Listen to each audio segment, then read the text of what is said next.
Okay mga kapatid, ano ang meron kay Risa Hontiveros? No? Kasi nangatwiran siya na sa korte daw, mayroon daw dating ganito, ganyan. Pero sinabi nung korte, wala naman pala. Yun yung pinangalandakan niya nung sa Senado. Tignan natin. Oh my God, we'll be back again. Come on, now let's get down to business. Okay, alamin na natin to. Wala nang patumpik-tumpik. Ang title po ng ating re-reactionan, panonoorin. Breaking news, virus sa pagsisinungaling, delikado. Mahirap yan, ano? Ang hirap kasi talaga sa kanila, kapag sila sinasabihan ng totoo, nag-aangal-angal sila na fake news daw. Pero pag sila nagsalita, tahimik na lang, wala na, hindi na magsasalita. Aaminin na lang na sinungaling yung sinabi nila, yung mga ganun ba? Okay, i-play na ho natin ito, mga kapatid. Ito sa'yo wala talagang katotohanan and yet ginamit mong argumento mo. Aray ko. At ito pa masama, hindi mo lang ginamit sa social media. Ginamit mo pa diyan sa Senado. Tapos mga kababayan ito mga kababayan, etong sinasabi na naman niyang case na kesyo unheard daw pero na-reverse. Nako. Ipapakita ko sa inyo na tila nanlilin lang na naman si Hontiveros dito. Papatunayan ko sa inyo yan na nanlilin lang na naman si Hontiveros sa sinasabi ng case na yan. Paano ba yan, Hontiveros? Grabe kasi itong babaeng ito. Ang trabaho niya lang ata talagang kumontra ng kumontra dun sa Magandang araw po sa inyo lahat. Ako po si Bano Ba. Ito na nga pag-usapan natin mga may init na issue. Nako, si Hontiveros sablay na naman. Grabe ka talaga, Hontiveros. Ano ba? Talaga bang nagiging kaugalian mo na magsinungaling? Bakit ganyan? Ha? Hindi kasi alam mo ngayon 'di ba? Nabuking nga kita na nagsinungaling ka doon sa dalawa mong sinight na sabi mo unanimously decided na tapos binaligtad. Kahit unanimous hindi naman pala. Nabuking kita diyan. Totoo, 'di ba? Nabuking natin siya diyan. Tapos eto na naman. Meron ka na namang ilalabas na akala mo naman katotohanan. Ito ipapakita ko sa inyo.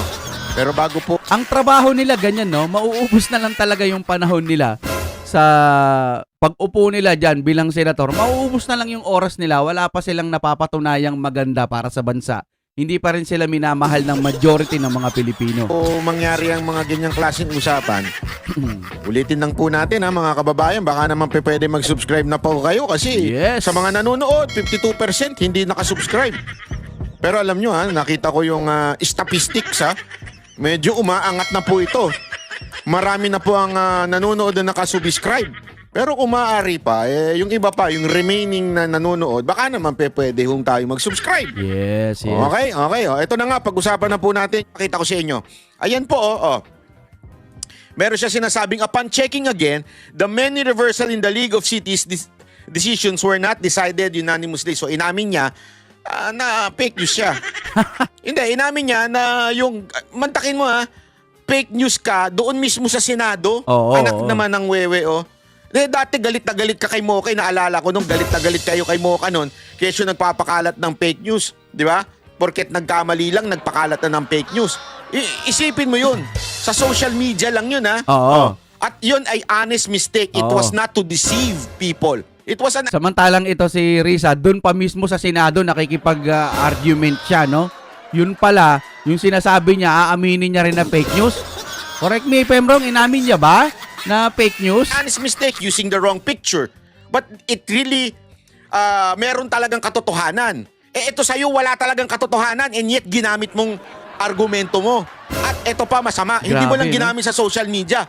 Ginamit mo pa diyan sa Senado. Na kung saan ang nagbabayad ng sahod ninyo ay aming mga tax.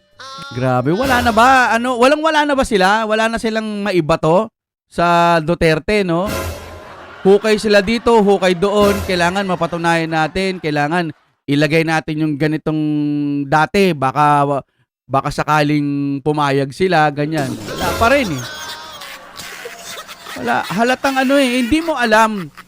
Siguro natatabunan na yung mga utak nila. Siguro lang sa aking palagay, opinion. Natatabunan na hindi na sila nakakapag-isip ng mabuti para po sa ating bansa. Ang nakikita ko na lang kasi para na lang ito sa sarili nila yung mga ginagawa nila para na lang sa ikabubuti ng mga dilawan. Yun ang gusto nila. Yung ikabubuti ng Pilipinas, wala na sa utak nila eh. Kasi nakikita natin dito, iba na ho sila talagang mag-isip. Wala na. Ginamit mo sa function mo bilang senador. Di ba? Oo, nakakaya. Mas nakakaya yun. Sabi ka ng sabi, may fake news, galit ka, may pahain-ahin ka pa ng mga kasukasuhan at ay balon-balunan sa mga ibang vlogger. Tapos ikaw rin pala. Oh.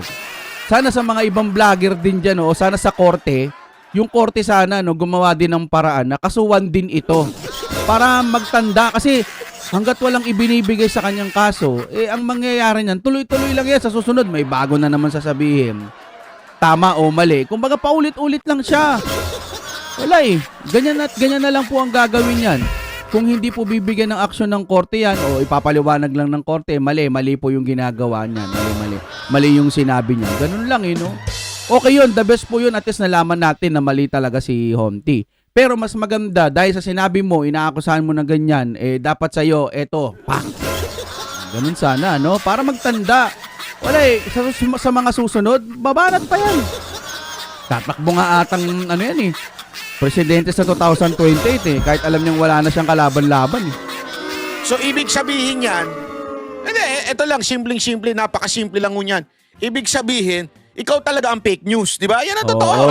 Gago! Bintang-bintang ka pa nun. Oh, mukhang nakakasanaya mo na fake news Hindi ako nagtatanong lang Dalawa kasi yan di ba? Tapos, yung kay Rene ba? Baka naman fake news din yan. O kamusta na yon yung kay Rene? Rene, nasan ka na po ba? No? Kasi nadamay na sila yung mga ibang vlogger na nagpalabas ng na yan Ngayon, dapat magsalita ka pa ng magsalita, maglabas ka pa rin na ang problema kasi parang nawala ka na ulit sa eksena. Kailangan kung may mga ebidensya ka, ilabas mo tapos suportahan ka ng ewan ko kung sinong susuporta sa'yo. Total, lumabas ka rin naman na dun sa isang video, dun sa isang channel na yun. Ano ba yun? Nakalimutan ko na. Ituloy-tuloy mo na. Para talagang si Risa hindi niya na alam kung ano. Kasi nanggigigil yan Nanggigigil yan sa'yo kung doon na lang matatapos yung sinabi mo, wala nang ibang pangpasabog, kumbaga, wala na, mag-change topic na Kumbaga, mapapanis na yung balita para sa'yo. Kung may ilalabas ka pa, ilabas mo na. Ilabas mo na rin yung mga ebidensya mo, no? Para talagang, kasi pag daldal lang ng daldal, sasabihin na naman sa inyo, fake news. Dadamay na naman yung mga ibang vlogger. Mas mainam yan, lumabas ka talaga na may kasamang mga dokumento, dalin mo sa korte. Yan ang pinaka-the best. Malay natin, kumikilos na yung pailalim. Wala lang social media, no? Sana. Kung ano man yung salpukan nyo ni Madam Risa, ayan na, maganda na yan. Kaso ito si Madam Risa, may binabasa siya, ganito daw, dati daw, ganyan. Pero wala naman pala. Sabi ng korte. Di nabalikan ka ngayon Sir Banat. Baka yung mga pinagsasabi mong dahilan, fake news din. Ako'y nagtatanong sa'yo tinatanong kita. Sumagot ka, fake news ba yung si Rene? Kasi nakita natin, nagpakalat ka ng fake news sa Senado pa. Nagsinungaling ka, nagkamali ka. Ang tanong, hindi ka kaya nagkamali doon kay Rene? Ako nagtatanong lang doon sa witness mo, hindi ka kaya nagkamali doon?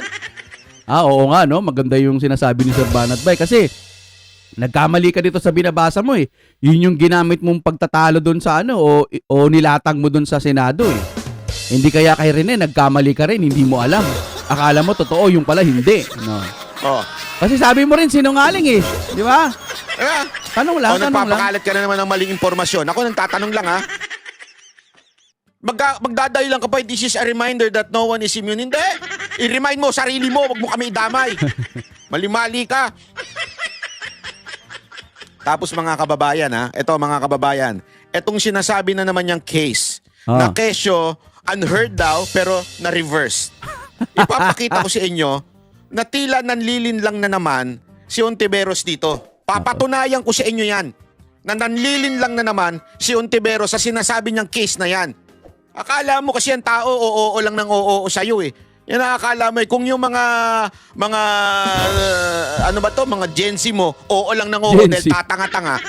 Yung mga followers mong tatanga-tanga, oo lang ng oo sa'yo. Kami hong taong bayan, ang tunay na taong bayan, hindi kami oo ng oo sa'yo. Tandaan mo yan. lahat ng sasabihin mo, i-research namin. Dahil alam namin, nagkamali ka na nung una. Ito, ini-research ko din. Mamaya, papakita ko sa inyo. Pero bago yan, bago ko sa inyo ipaliwanag ng gustong-gusto ko ano yung mistake na naman na yan, na pinipilit ni Ontiveros, ipapakita ko muna sa inyo yung paliwanag ni Marcoleta. Ayun. Para maintindihan nyo ha, kung ano Wow. yung yung pinanggagalingan ng ating paliwanag. Pero actually, mas lalaliman pa natin. Kasi hindi na ho masyadong nilaliman ni Marcoleta Pero napakaganda ng kanyang sinabi dito. O, panoorin nyo ha. Halimbawa, biglang nagkaroon ng isang napakalaking milagro. Yung Supreme Court, 8 sa kanila, ni-reverse ang sarili. Okay. 8. O sinasabi niya kasi, 180 degrees. may pagkakataon kanya namang Opo. nag-reverse unanimous. Naku, may nawamali dyan, Sen, ha? Meron Ay, pong hindi, nawamali. hindi ako kumibo doon. Kasi, kumbaga sa, alam mo yung Jen, tayo kasi magsasaka Jen, Opo, ang magsasaka kung minsan nagiging ano rin manging isda. okay. Magkahalo yun Kasi pagkatapos mo maitanim yun, may mga isdang Tama, tama. May variety na kayo ng palay natin. Oo, Hindi ka mag-isda ng Hito. hito, kayo dalag. Para mahuli mo ngayon, meron kang silo. Hindi ko kasi alam sa Tagalog yung sa Kapampangan ang tawag namin balisasa. Balisasa. Ooh. Alam ko kung ba't siya tumawa. Kasi sounds familiar yung balisasa Kaming mga lalaki lang ang nakakaintindi niyan. Yung balisasa, isang ginawang pangsilo ng isda yun. Opo. Iuumang mo sa tubig yan. Lalo na yung medyo umaagos yan. Oho. Ngayon, yung isda, meron siyang option na pumasok. Matetempt siya na pumasok Kasi maglalagay ka ng ano doon. Ano, yes po. Okay. So, pero may option siya, ha? Papasok kaya o hindi? Oho. Ganun ko tinitingnan yung kahapon. Kahapon ba yun? Wednesday po, Wednesday. Wednesday. Isang araw. Isang araw, opo. Isang araw. Sige, pumasok ka. O, akala yung pumasok. Yung balisasa dyan, pagpasok mo ron, madaling pagpasok Hindi ka makalabas. Kaya lang nakaganon yun yung parang Palitan pagpasok dulo. mo, pag ano mo, nakaano na yun. Kahit anong One way gawin mo yun doon, hindi ka na pwedeng lumabas. One way. O, tignan mo nangyari ngayon. Ang Supreme Court na nagsabi. Mali naman yung mga pinagsasabi mo. Kasi Adoy. Sa madaling salita mga kababayan, sinasabi niya dito, na-trap si Ontiveros. Na-trap niya. Okay. hindi niya yung League of Cities versus Comelec, napangiti na ako doon. Opo. Kasi kaya ako na inumag yun. Kasi alam niyo, natalakay natin. Tatlong beses nagkabali-baligtad yun. At merong nag-dissent doon. Hindi unanimous yun. Ayun. Tingnan mo ngayon. At saka ngayon, pinipilit niyang magpaliwanag. Kumbaga sa isda, sabi ko nga sa inyo, Wala nahuli ka na ng balisasa, kahit ano pang gawin mo magpaikot-ikot, wala ka nang lalabas. Nasa sa'yo. Hindi, ang katiran ho niya ngayon, Sen, Ano? ay mabuti na rin niya yung umaamin na pagkakamali, at least na itatama. Hindi kasi Anong naitama? Wala. Walang siya na itama. tama yung kanyang pagkakamali. Na umamin. Baka may tama. Gago! Wala siyang tinama, hindi naman niya talaga inamin Oo. Kasi kung aaminin niya, sasabihin niya, tama si Marcoleta na malabo na ma-reverse pa yan. Wala naman siyang ginanong, pinagpipilitan niya pa rin Oo nga.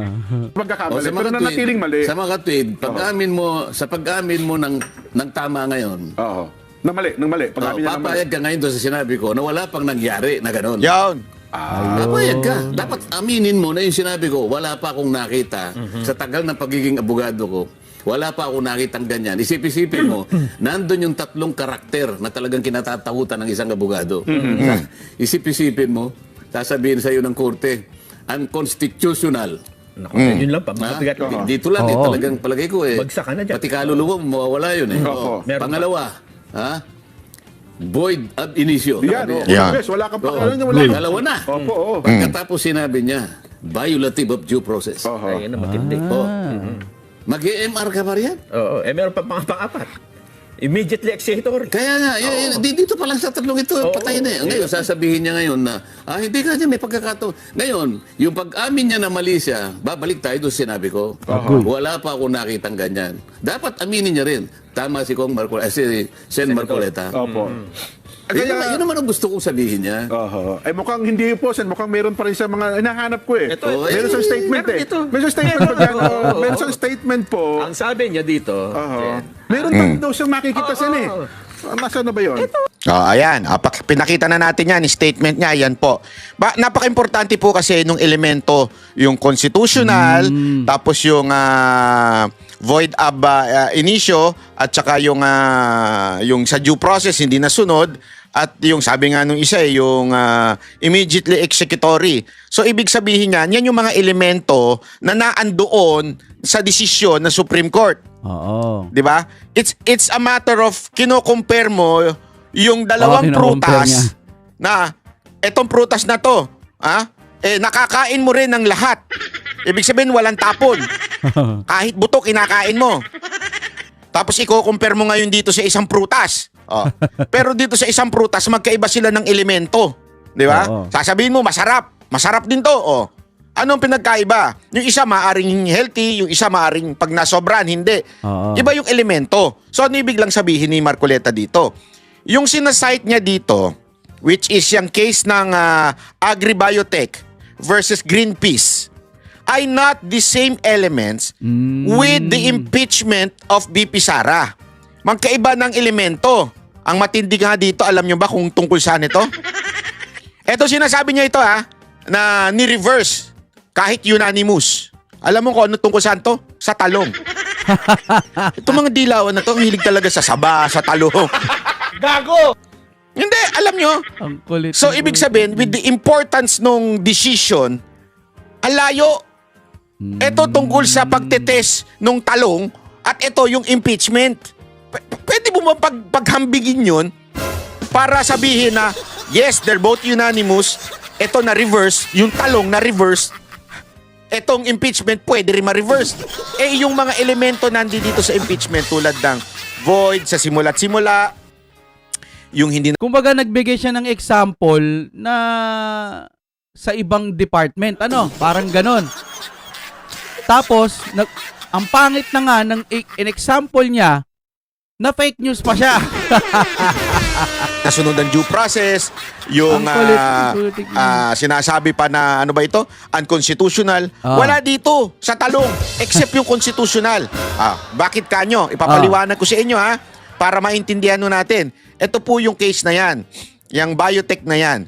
Kung Biotech. babasahin nyo talaga na maigi itong kaso na ito, ang sinasabi lamang ng korte dito, pakita natin ang explanation niya. Ayan basta ipapakita ko lang sa inyo yung naging resolution o yung tawag dito conclusion o yung utos ng Supreme Court. Ito explanation diyan. Pakita lang natin para mas maintindihan natin kasi ang hirap dito kay Ontiveros, akala niya yung taong bayan ay katulad ng mga followers niyang tatanga-tanga. Ito. Sabi dito, yung decision doon sa International Service for the Acquisition of Agribiotech versus Greenpeace. Okay? Yung December 2015, yung korte, Supreme Court, upheld the Court of Appeals application of the precautionary principle dun sa Parang nakakahiya yung ginawa niya. Doon sa Senado. Yung in-example niya yung sa agriculture. Doon talaga sa talong, totoong literal na talong. Talong talaga. Anak ng teteng naman yun. Hindi pinag-aralan, talong. Anak ng So, sabihin, sinabi ng Supreme Court, kung ano yung decision ng Court of Appeals, yung CA, tama. Okay? It declared yung Department of Agriculture, order namin to null and void. Sa madaling salita, itatagalog natin para mas maintindihan natin. Sa madaling salita, sinasabi ng Supreme Court, hindi tama yan. Bawal yan. Hindi dapat yan na ginagamit as a test. Ganyan-ganyan. Oo. So, malalim pa yun. Para lang sa kalaman natin. Malalim pa po yun. Mahaba po yung explanation na yun. Pero iniiklian na lang natin. Iniiklian lang. Okay? Sabi dito, ang mga proponent ng talong na naghain ng motion for reconsideration, okay? Sinasabi na huwag ipagpatuloy yung field testing at paggamit ng GMO. Yun yung una na sinasabing unang desisyon ng korte. Huwag gamitan yan.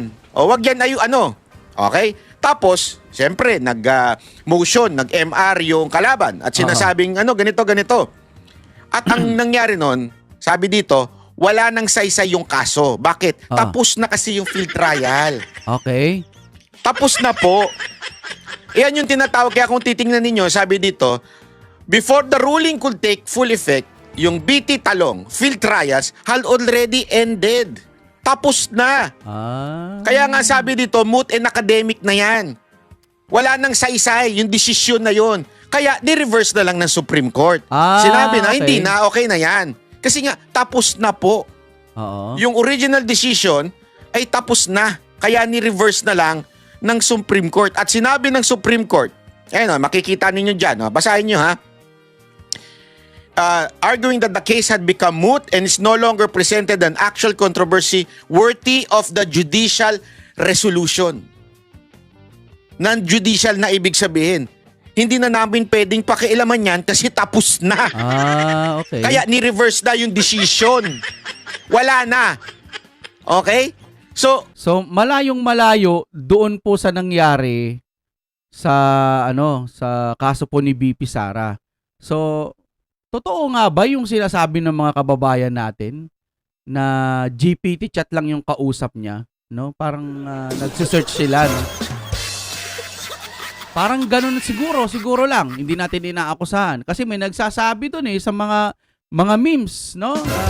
Baka gumagamit lang nga daw siya ng GPT chat pero hindi niya masyadong naintindihan yung sa GPT chat. Maaring totoo yung sa GPT chat pero mali yung pag-unawa niya.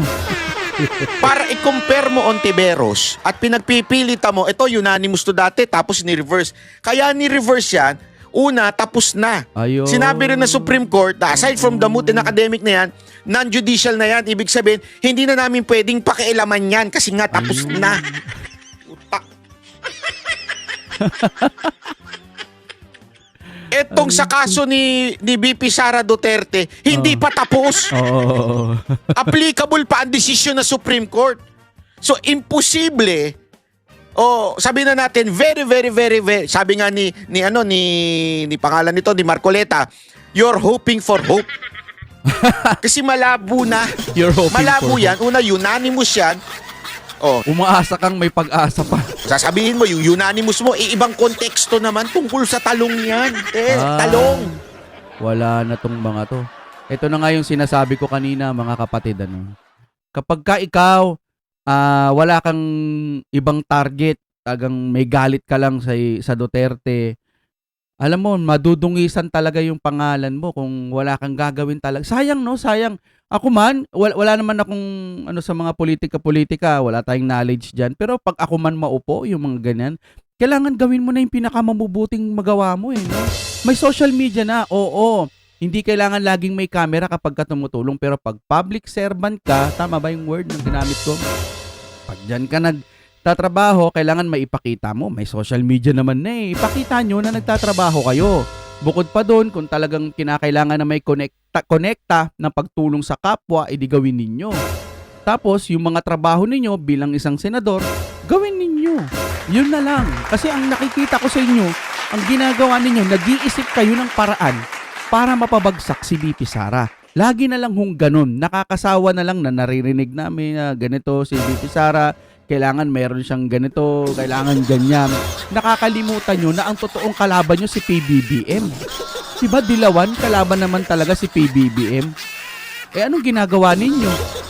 Kasi kaya ayaw nyo kay PBBM, sa totoo lang, madaling pabagsakin. Madali. Ang problema nga lang, ang mauupo kasi kapag bumagsak si PBBM, si BP Sara ang uupo. Kaya ayaw nyo. Kaya bumabanat kayo kay BP Sara. Para sa susunod na taon, kumbaga, parang isang bato lang gusto nyo, dalawa agad ang tamaan. Ganun ang nakikita ko dyan.